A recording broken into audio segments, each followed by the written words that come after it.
Je m'appelle Yao Qingmei, je viens de la Chine.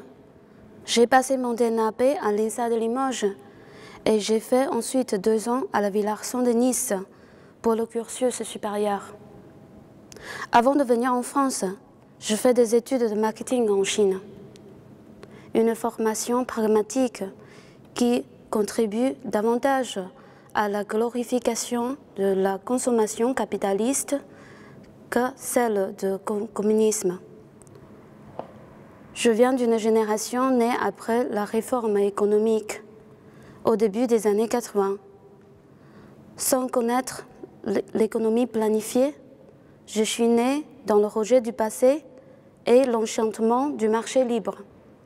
Malgré tout, mon corps, encore banal parmi les milliards des autres, est encore imprégné depuis son existence dans un bain politique où les signes, les images, des gestes, des textes et des discours qui se décrochent parfaitement de la réalité qui nous entoure.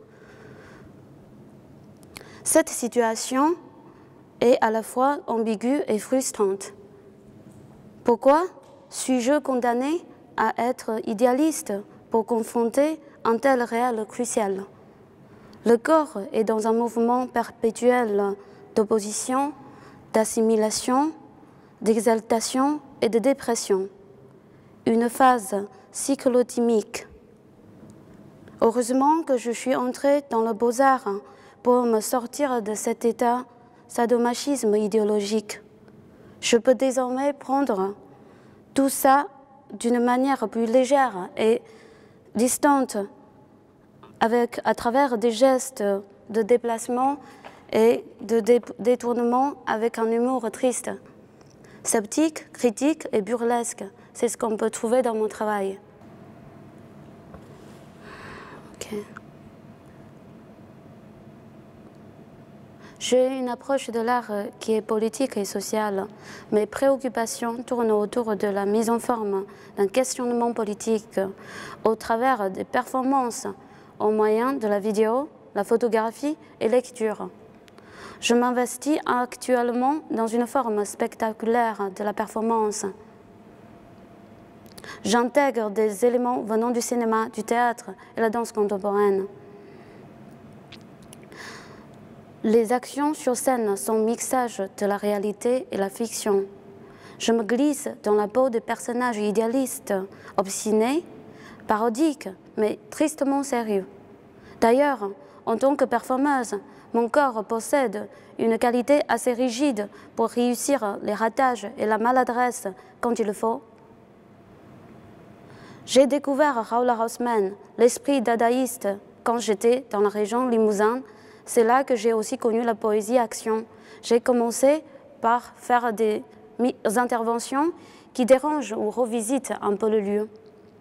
Ces interventions, pourtant, étaient très timides, presque invisibles. Cela m'a finalement poussé à faire une action plus forte à Monaco en 2012. Ce qui m'intéresse particulièrement, ce sont des gestes symboliques ou métaphoriques. Comment les gestes symboliques peuvent-ils prendre ou perdre leur puissance quand on contextualise différemment? Comment peuvent-ils se greffer dans les gestes du quotidien? Et cette mutation ou l'enchaînement crée peut-être des gestes de non-sens.